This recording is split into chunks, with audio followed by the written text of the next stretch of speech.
তেজগাঁ থেকে সংবাদ সন্ধ্যা নিয়ে আপনাদের সামনে আছি আমি সুমনা সিং এবং আমি আলী আশরাফ। শুরুতে জানাবো বার্তা কক্ষের সর্বশেষ। বাসে আগুন দেওয়ায় জড়িতদের ফুটেজ দেখে শনাক্ত করা হচ্ছে, অরাজকতার সুযোগ দেওয়া হবে না, হুঁশিয়ারি স্বরাষ্ট্রমন্ত্রী।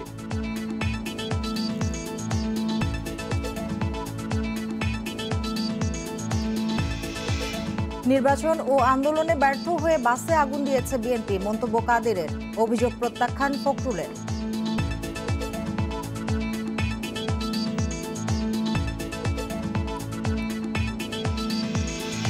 যুবলীগের 201 সদস্যের কার্যনির্বাহী কমিটি স্থান পেয়েছেন মুজিবুর রহমান চৌধুরী নিক্সন, শেখ ফজলে ফাহিম।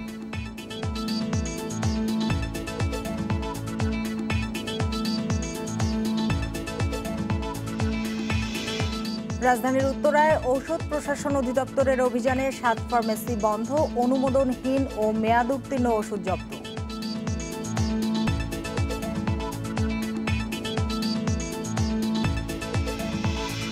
এতক্ষণ শিরোনামগুলো জানাচ্ছিলাম, এবার জানাবো পুরো খবর। বাসে আগুনের ঘটনায় জড়িত কাউকে ছাড় দেওয়া হবে না। ভিডিও ফুটেজ দেখে দোষীদের শনাক্ত করা হচ্ছে বলে জানিয়েছেন স্বরাষ্ট্রমন্ত্রী আসাদুজ্জামান খান। ভবিষ্যতে এ ধরনের পরিস্থিতি মোকাবিলায় আইনশৃঙ্খলা বাহিনী প্রস্তুত রয়েছে বলেও জানান তিনি। পুলিশ বলছে আগুন লাগানোয় গান পাউডার নাকি পেট্রোল বোমা ব্যবহার করা হয়েছে তা খতিয়ে দেখা হচ্ছে। এ ঘটনায় এখন পর্যন্ত মামলা হয়েছে 14টি, গ্রেপ্তার হয়েছে 32 জন। অন্তত 5 বছর বন্ধ ছিল বাস পোড়ানো। আবার সেই ঘটনা ঘটল ঢাকা ও সিরাজগঞ্জের উপনির্বাচনের দিনে। গত বৃহস্পতিবার রাজধানীতে 10টি বাসে আগুন দেয় দুর্বৃত্তরা। সেদিন থেকে একের পর এক মামলা ও গ্রেপ্তার করছে পুলিশ। আইন শৃঙ্খলা বাহিনী বলছে প্রতিটি বাসে আগুনের ধরন একই রকম। প্রাথমিকভাবে ধারণা করা হচ্ছে আগুন লাগানো হয়েছে দাহ্য পদার্থ দিয়ে। যেগুলো আমরা পেয়েছি আলামত হিসেবে সেগুলো আমরা পরীক্ষা নিরীক্ষা করছি। সেগুলো আমরা যেখানে বিশেষজ্ঞ দ্বারা যে পরীক্ষার বিষয়গুলো আছে সেগুলো আমরা করব। এদের কাছ থেকে আমরা তথ্য সংগ্রহ করে তারা কী কারণে এই ঘটনাগুলো ঘটালেন বা তাদের উদ্দেশ্য কী ছিল সেগুলো আমরা জানার চেষ্টা করব। এ নিয়ে স্বরাষ্ট্রমন্ত্রী সাংবাদিকদের বলেন, সন্ত্রাসী কর্মকাণ্ডের মাধ্যমে দেশকে আবার অস্থিতিশীল করার চেষ্টা করছে একটি গোষ্ঠী। যারা নাশকতা চালিয়েছে তাদের বিরুদ্ধে কঠোর ব্যবস্থা নেওয়ার হুঁশিয়ারি দিয়েছেন তিনি।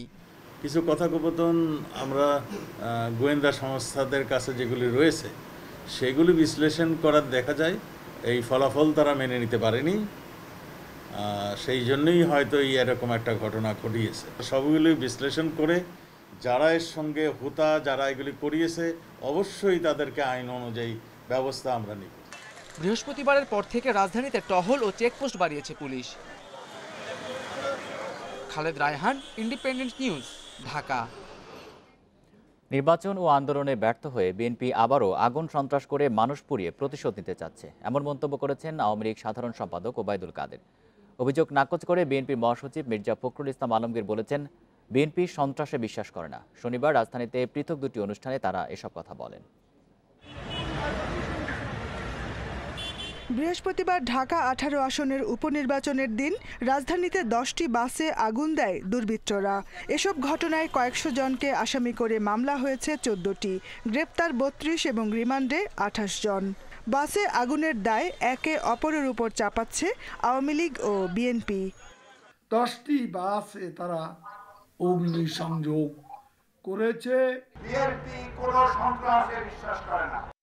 রাজধানীর বাসা থেকে ভিডিও কনফারেন্সে রাজশাহীর বাগমারা উপজেলা আওয়ামী লীগের সম্মেলনে যোগ দিয়ে ওবায়দুল কাদের বলেন, বাসে আগুনের ভিডিও ফুটেজে চেনা মুখ দেখা গেছে। সিরাজগঞ্জে নির্বাচন এবং ঢাকার 18 আসনে যে নির্বাচন হয়েছে সেদিনও একই কায়দা তারা ঢাকা শহরে 10টি বাসে তারা অগ্নিসংযোগ করেছে। সেই পুরনো কায়দা, সেই গান পাউডার। এদিকে 2টি উপনির্বাচনেরই ফল বাতিল করে আবারও ভোটের দাবিতে জাতীয় প্রেস ক্লাবের সামনে এক সমাবেশে বিএনপি মহাসচিব দাবি করেন, সরকারের মদদেই বাসে আগুন, অথচ দায় চাপানো হচ্ছে বিএনপির ওপর।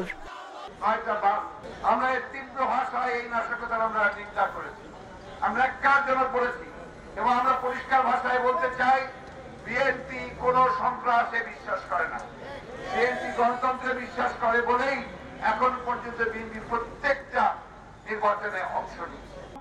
বিএনপি মহাসচিব বলেন, কারচুপির পরও ঢাকা 18 আসনের উপনির্বাচনে 14% বেশি ভোট দেখাতে পারেনি নির্বাচন কমিশন। Jahanara Parvin, independent news, Dhaka. 201 সদস্যের যুবলীগের কার্যনির্বাহী কমিটির তালিকা প্রকাশ করা হয়েছে। এতে নাম আছে মুজিবুর রহমান চৌধুরী নিক্সন ও শেখ ফজলে ফাহিমের। আওয়ামী লীগ সভাপতি শেখ হাসিনার অনুমতি নিয়ে তালিকাটি প্রকাশ করা হয়। এর আগে পূর্ণাঙ্গ কমিটি নিয়ে দলের কেন্দ্রীয় নেতারা বিভিন্ন সময়ে জানান, কমিটিতে এবার নতুন মুখের পাশাপাশি বিতর্ক মুক্তরা স্থান পাবেন। এর আগে গত বছরের 23 নভেম্বর জমকালো কংগ্রেসের মধ্য দিয়ে গঠিত হয় বহুল আলোচিত আওয়ামী যুবলীগের কেন্দ্রীয় কমিটি।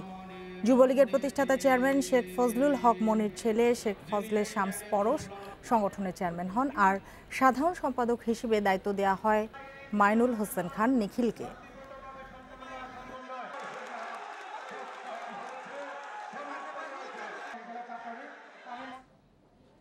দেশে করোনায় আরও 14 জনের মৃত্যু হয়েছে। এর মধ্যে পুরুষ 10 এবং নারী 4 জন। এ নিয়ে মোট প্রাণহানি হল 6173 জনের। 115টি ল্যাবে 24 ঘন্টায় 11,795 নমুনা পরীক্ষায় করোনা শনাক্ত হয়েছে 1531 জনের। পরীক্ষা বিবেচনায় শনাক্তের হার 12.98%। শনিবার স্বাস্থ্য অধিদপ্তরে বিজ্ঞপ্তিতে জানানো হয়, দেশে মোট করোনা আক্রান্তের সংখ্যা দাঁড়ালো 4,30,496 জনে। সুস্থ হয়েছেন আরও 1,462 জন। এ নিয়ে মোট সুস্থ 3,47,849 জন।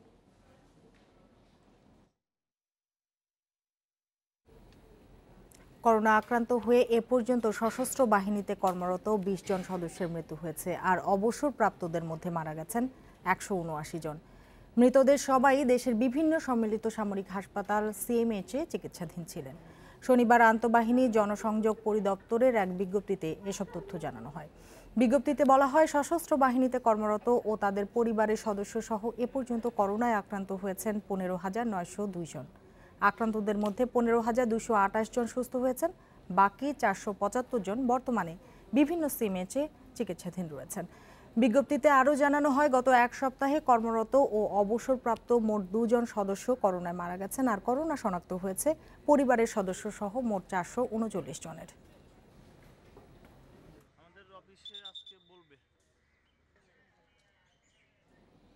বিশ্বে করোনায় মৃতের সংখ্যা 13,11,000 ছাড়িয়েছে। আক্রান্তের সংখ্যা 5,38,00,000-এরও বেশি।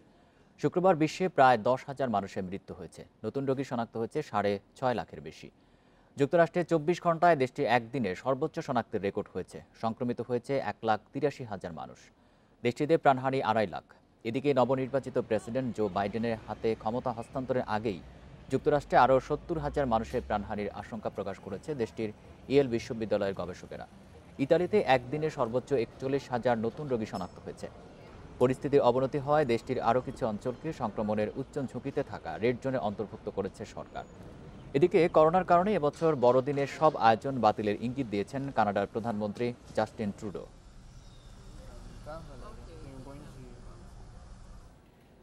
রাজধানীর মডেল ফার্মেসিতেই বিক্রি হচ্ছে অনুমোদনহীন ওষুধ। পাওয়া গেল মেয়াদ উত্তীর্ণ ওষুধও। রাজধানীর উত্তরায় তাদের কারণ দর্শানো নোটিশ দিয়েছে ওষুধ প্রশাসন অধিদপ্তর।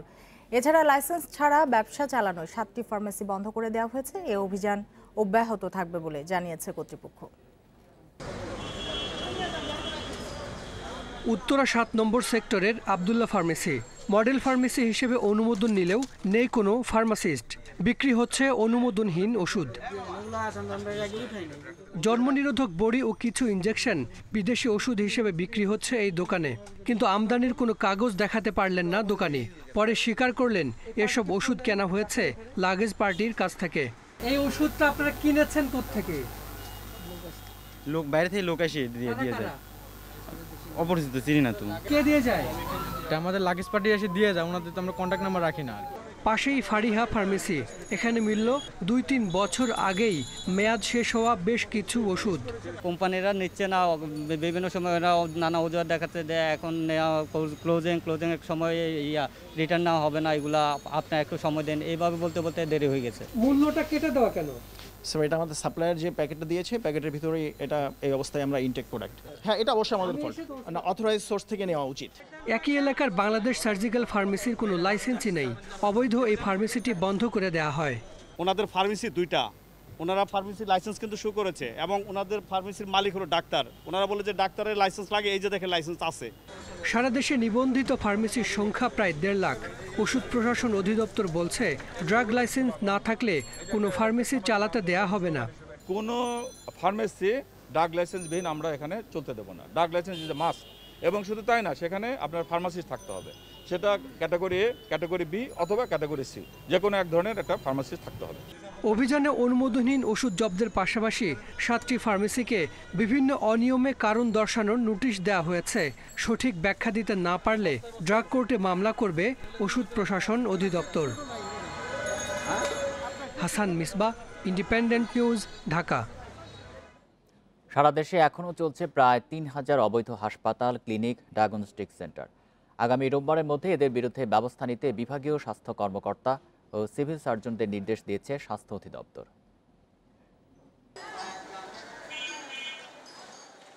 দেশের প্রায় অর্ধেক মানুষ সেবা নেয় বেসরকারি হাসপাতাল, ক্লিনিক, ডায়াগনস্টিকে। নিয়ন্ত্রণ না থাকায় এসব প্রতিষ্ঠানের বিরুদ্ধে প্রায়ই ওঠে অনিয়ম ও অব্যবস্থাপনার নানা অভিযোগ। সবশেষ আদাবরে মাইন্ড এইড হাসপাতালে পুলিশ কর্মকর্তার মৃত্যুর ঘটনায় নড়েচড়ে বসেছে স্বাস্থ্য বিভাগ। সারা দেশের বেসরকারি হাসপাতাল, ক্লিনিক, ডায়াগনস্টিক সেন্টারগুলোকে নিবন্ধনের আওতায় আনতে গত 10 বছর বহুবার সময় বাড়িয়েছে স্বাস্থ্য অধিদপ্তর। সবশেষ 16 সেপ্টেম্বর পর্যন্ত সময় বাড়িয়ে বলা হয় এর আগেই কোনো প্রতিষ্ঠান নিবন্ধন না নিলে অবৈধ হিসেবে ধরা হবে। এতে সাড়া দিয়ে আবেদন করে 13,000 প্রতিষ্ঠান। তবে নিবন্ধন পেয়েছে 6,067টি হাসপাতাল, ক্লিনিক, আর আবেদনই করেনি 2,916টি। ইট উইল টেক টাইম, কারণ অনেক অবৈধ প্রতিষ্ঠান আছে আমাদের গড়ে। যদি আমি ধরি যে আমাদের এক একটা জেলায় 50টাও আছে, তাহলে 64 into 50 অনেক বিষয়। But I think within 6 or 1 year we can overcome all this issues. সবচেয়ে বেশি 830টি অবৈধ হাসপাতাল চট্টগ্রামে, ঢাকায় এই সংখ্যা 642। এরপর ময়মনসিংহ ও রাজশাহীতে বেশি নিবন্ধনহীন হাসপাতাল। এসব হাসপাতালের বিরুদ্ধে ব্যবস্থা নিতে বিভাগীয় স্বাস্থ্য কর্মকর্তা ও সিভিল সার্জনদের নির্দেশ দিয়েছে স্বাস্থ্য অধিদপ্তর। ভ্রাম্যমাণ আদালতের অভিযান চালিয়ে প্রয়োজনে সিলগালা করার নির্দেশনাও দেওয়া হয়েছে। এরই মধ্যে বিভিন্ন জেলায় শুরু হয়েছে অভিযান। যাদের লাইসেন্স নবায়ন হয়নি আমরা তাদেরকে নবায়নের জন্য চাপ দিচ্ছি। যত তাড়াতাড়ি পারবে তারা নবায়ন করেই কাজ করবে। অধিকাংশই প্রতিষ্ঠান যাদের নবায়ন আপডেটেড নাই, আমরা তাদের কার্যক্রমকে বন্ধ রাখছি। স্বাস্থ্য অধিদপ্তর বলছে অবৈধ কোনো হাসপাতাল চলতে দেয়া হবে না। যেহেতু তাদের কার্যক্রম চলছে, সেইগুলিকে আমাদের যে লোকাল প্রশাসন আছে, আমাদের বিভাগীয় পরিচালক স্বাস্থ্য, সিভিল সার্জন, ইউএসএনএফ মহোদয়, এরা ক্লিনিকগুলি বন্ধ করবে। কোন জেলায় কতটি অবৈধ হাসপাতাল আছে এবং তাদের বিরুদ্ধে কী ব্যবস্থা নেওয়া হয়েছে তা জানিয়ে আগামী রোববারের মধ্যে প্রতিবেদন জমা দিতে বলা হয়েছে স্বাস্থ্য অধিদপ্তরে। Hasan Misbah, Independent news, Dhaka.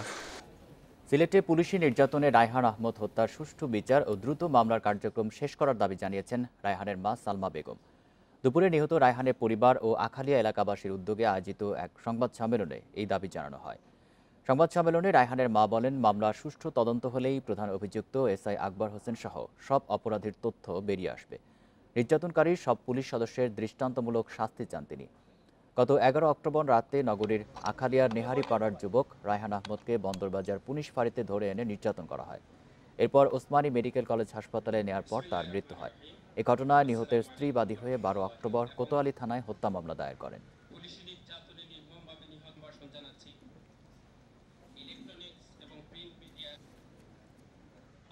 আমি সবার কাছে এটাই প্রার্থনা করব, যাতে আমার বাচ্চা ন্যায় বিচারটা যেন আমি পাই। আমি আর কিছু চাই না এবং অতি দ্রুত বিচারটা যেন শুরু হয়, এটাই আমি আপনাদের কাছে অনুরোধ জানাবো।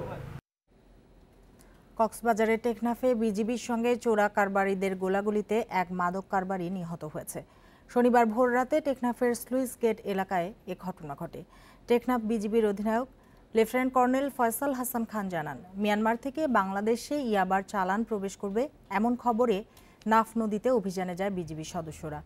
নাফ নদী হয়ে শূন্যরেখা অতিক্রম করার সময় একটি কাঠের নৌকাকে থাকতে বলা হয়। এ সময় বিজিবিকে লক্ষ্য করে গুলি ছোড়ে ইয়াবা চোরা কারবারিরা।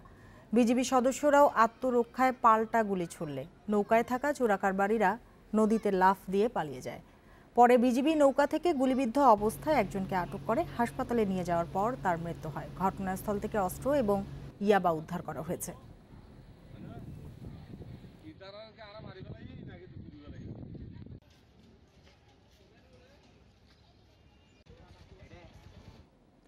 দশ দিনের চিরুনি অভিযানে 883টি স্থাপনা এডিসের লার্ভা পেয়েছে ঢাকা উত্তর সিটি কর্পোরেশন। এডিসের লার্ভা পাওয়ায় জরিমানা করা হয়েছে 24 লাখ টাকা। এবছরে মে থেকে প্রতি মাসে অভিযান চললেও সচেতনতার ঘাটতি দেখা গেছে নগরবাসীর মধ্যে। সিটি কর্পোরেশন বলছে, যেসব স্থাপনায় দ্বিতীয়বার এডিসের লার্ভা মিলছে সেখানে বেশি পরিমাণে জরিমানা করা হচ্ছে। উত্তরা 10 নম্বর সেক্টরের নির্মাণাধীন এই ভবনে সেপ্টেম্বরে এডিসের লার্ভা পায় উত্তর সিটির ভ্রাম্যমাণ আদালত। 10,000 টাকা জরিমানার পাশাপাশি সতর্ক করা হয় ভবন মালিককে। কিন্তু আবারও সেই বাড়িতে এডিসের লার্ভা। এবার 50,000 টাকা জরিমানার পাশাপাশি সিলগালা করা হলো ভবনটি। সিরিয়াল ক্যান করতেছে, উনি বললো যে এরকম ই পাইছে, লালা পাইছে। আমি তো এখানে থাকি না, দেখি না, কিন্তু তাদেরকে নিষেধ করা ছিল, তারা ম্যানেজটা করে নেই। এমন অনেক নির্মাণাধীন ভবনকে সতর্ক করার পরও মিলছে এডিসের লার্ভা। ফেলে রাখা টায়ার, পরিত্যক্ত ফিল্টার সহ বিভিন্ন পাত্রেও লার্ভার অস্তিত্ব মিলেছে। গত 10 দিনে 1,34,066 ভবনে অভিযান চালায় উত্তর সিটি। সবচেয়ে বেশি লার্ভা পাওয়া গেছে মহাখালী ও উত্তরায়। যেসব নগরবাসী সচেতন হচ্ছে না তাদের বিরুদ্ধে আরও কঠোর হওয়ার হুঁশিয়ারি উত্তর ঢাকার। শুধু চিরুনি অভিযান নয়, নিয়মিত মশক নিধন কার্যক্রম চালিয়ে যাবার কথাও বলছে সংস্থাটি। লার্ভাগুলো ধ্বংস করে যখন দেখবে যে লার্ভাগুলো ধ্বংস পর্যায়ে গিয়েছে, তখন কিন্তু সাইটে আবার কাজ শুরু হবে। আমরা কিন্তু একটু আগে সাইটে কিন্তু আমরা সিলগালা করে তালা মেরে দিয়েছি, কাজ আমরা করতে দিচ্ছি না, কারণ এরকম একটা এনভায়রনমেন্টে কাজ করাটা রিস্ক হয়ে যাবে। তাহলে এই শাস্তিগুলো কিন্তু গতবার দিইনি, এবার কিন্তু এগুলো দেওয়া হয়েছে। আমরা কাজ করছি, পাবলিক সচেতন, কিন্তু কিছু কিছু মানুষ এখনও যথেষ্ট অসচেতন আছেন। তো এরাও আশা করি ঠিক হয়ে যাবে। বছর জুড়ে উত্তর সিটি 5,39,000 স্থাপনায় অভিযান চালিয়ে 4,260টি বাড়িতে এডিসের লার্ভা পেয়েছে। এ কারণে জরিমানা করা হয়েছে 81 লাখ টাকা। Adilur Rahman, Independent news, Dhaka. প্রদীপ প্রজ্বালন, সমবেত প্রার্থনার মধ্য দিয়ে শুরু হয়েছে কালী পূজা বা শ্যামা পূজা। সনাতন ধর্মাবলম্বীদের দ্বিতীয় বৃহত্তম এই উৎসবের শুরুতেই হয় দীপাবলির আয়োজন। বিস্তারিত জানাতে ঢাকেশ্বরী মন্দির থেকে যোগ দিয়েছেন সহকর্মী বুদ্ধদেব কুণ্ড। বুদ্ধদেব, এই মুহূর্তে ঢাকেশ্বরীতে কি চলছে আর এরপর আর কি আয়োজন রয়েছে?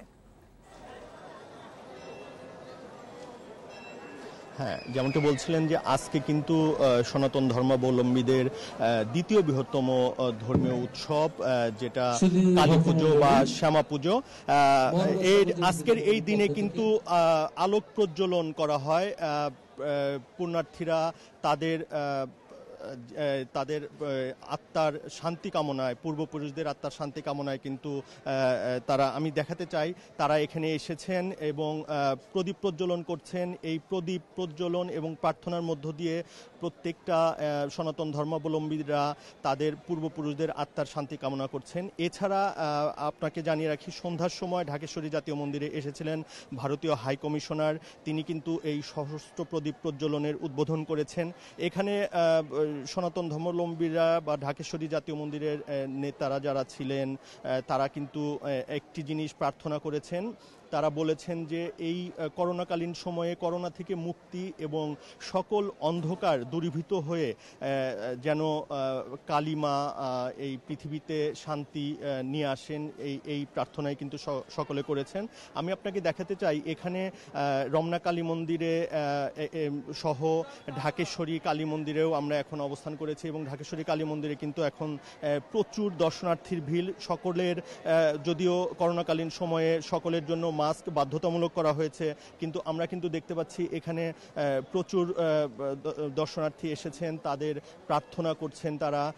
তারা নিজেরা এসেছেন, পরিবারের সকলকে নিয়ে এসেছেন। তাদের একটাই মা কালীর কাছে প্রার্থনা যে এই পৃথিবী যেন করোনা থেকে মুক্তি পাক এবং সকল অশুভ সুপারে বানান ভুল যাচ্ছে হয়ে এই পৃথিবীতে শান্তি বর্ষণ করে বর্ষিত হোক। এবং আপনাকে একটি জিনিস জানিয়ে রাখি, ঢাকেশ্বরী জাতীয় মন্দিরে কিন্তু রাত 9টার সময় কালী পুজোর যে মেইন যে আনুষ্ঠানিকতা মন্ত্রপাঠের মধ্য দিয়ে কালী পুজোটা শুরু হবে এবং সেটা কিন্তু 9:30 10টা পর্যন্ত চলবে। এছাড়া গভীর রাতে কিন্তু বিভিন্ন মন্দিরে বলির ব্যবস্থা করা হয়েছে, যদিও বেশিরভাগ মন্দিরই এই বলিটাকে নিষিদ্ধ করেছে এবং দু একটা মন্দিরে এখনো আছে। তো আপনাকে একটি জিনিস জানিয়ে রাখি যে এই জাতীয় মন্দিরে কিন্তু এখন প্রচুর পুণ্যার্থীর ভিড় এবং তারা সকলেই প্রার্থনা করছেন যে করোনা থেকে যেন আমরা মুক্ত হতে পারি। কালী পূজার আয়োজন নিয়ে জানাচ্ছিলেন সহকর্মী বুদ্ধদেব কুণ্ড। মোবাইল ব্যাংকিংয়ে ক্যাশ আউট চার্জ এক অঙ্কে নামিয়ে আনা এবং সেন্ট মানি চার্জ বাতিলের দাবি জানিয়েছে বাংলাদেশ মুঠোফোন গ্রাহক অ্যাসোসিয়েশন। সকালে রাজধানীর সেগুনবাগিচায় ঢাকা রিপোর্টার্স ইউনিটি মিলনায়তনে এক আলোচনা সভায় এই দাবি জানান সংগঠনের সভাপতি মহিউদ্দিন আহমেদ। তিনি বলেন, গ্রাহক স্বার্থে মোবাইল ব্যাংকিংয়ের আন্তঃলেনদেন চার্জ মুক্ত রাখতে হবে এবং মোবাইল ফোন অপারেটরদের মতো মোবাইল ব্যাংকিংয়ে এসএমপি বাস্তবায়ন করতে হবে। মোবাইল ব্যাংকিং ব্যবহারে ভ্যাট 15% থেকে নামিয়ে 5% করার দাবি জানায় সংগঠনটি। লেনদেনের ক্ষেত্রে গ্রাহকদের পূর্ণ নিরাপত্তা নিশ্চিতে উদ্যোগ নেওয়ার আহ্বান জানানো হয় সভায়।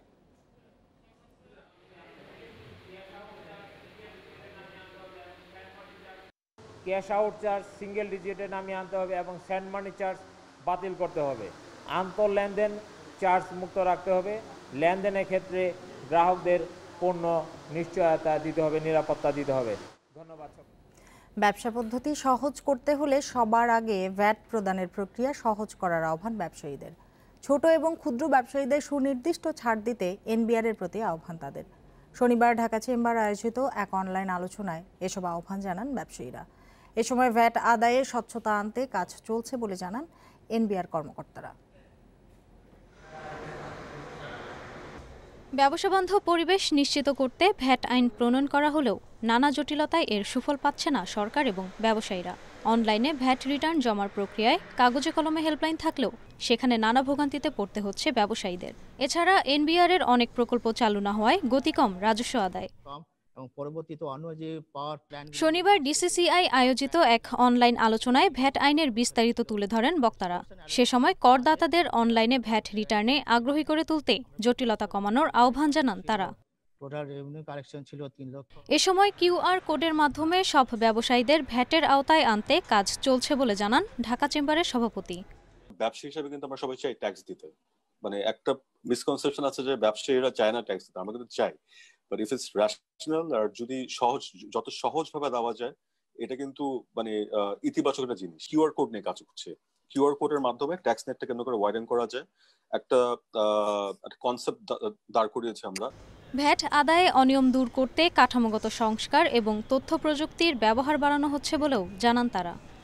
ভ্যাট প্রদানের প্রক্রিয়াটাকে সহজ করতে হবে এবং আরো যে ক্ষেত্রে কিছুটা অনিয়ম বা অসামঞ্জস্য চোখে পড়ছে সেগুলো সহজ করতে হবে। আমরা পুরানো সমস্যার সমাধান করলে আমাদের প্রত্যাশা আরো বেড়ে যাবে, আমাদের অর্থনীতির স্ট্রাকচারটা চেঞ্জ হবে, নতুন ব্যবসার সম্ভাবনা তৈরি হবে। বর্ধিত রাজস্ব, জিডিপি গ্রোথ বৃদ্ধি, আমার ইকোনমিক পার ক্যাপিটাল ইনকাম বৃদ্ধি, মানুষের এমপ্লয়মেন্ট জেনারেশন, এই দিক থেকে আমার যে লক্ষ্যমাত্রা, এর সাথে ব্যবসার অর্থনীতির যে চাকাটা স্লথ হয়ে যাওয়ার যে দ্বিমুখী বিপরীতমুখী দুটি ধারা, সেই ধারার মধ্যে সমন্বয় করা আমাদের জন্য চ্যালেঞ্জ হয়ে গিয়েছিল।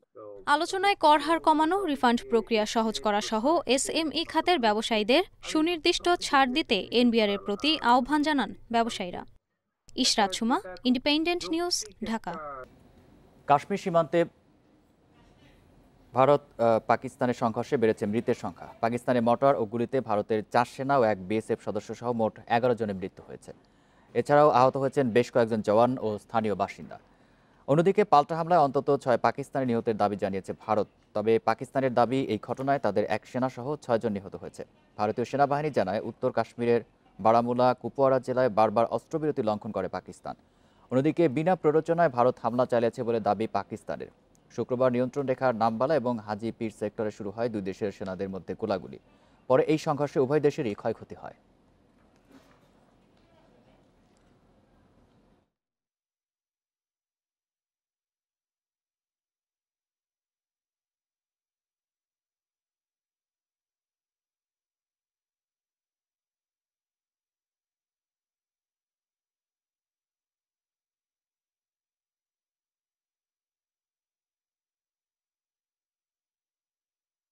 প্রথম ম্যাচে বাংলাদেশের কাছে পাত্তা পায়নি নেপাল। সেই ধারায় ফুটবলারদের কাছে দ্বিতীয় ম্যাচেও জয় চান কাজী সালাউদ্দিন। আর সেটা হলেও 2-0 ব্যবধানে সিরিজ জিতবে বাংলাদেশ। আর সেটা হলে আরও বড় পুরস্কার অপেক্ষা করছে জানিয়েছেন বাফুফে বস।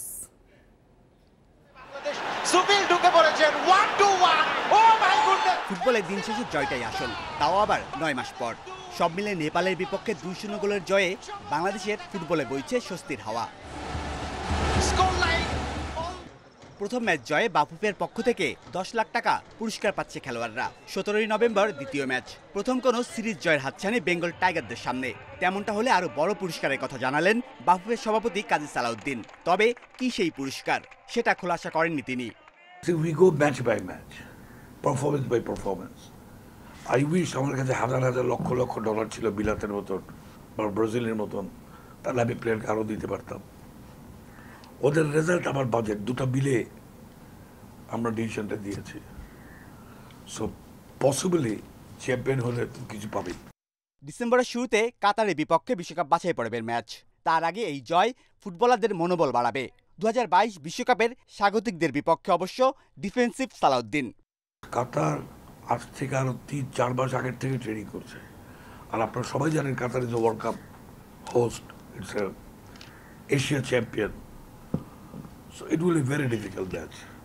আমি আশা করব ছেলেরা রেসপেক্টেবলি খেলে আসে।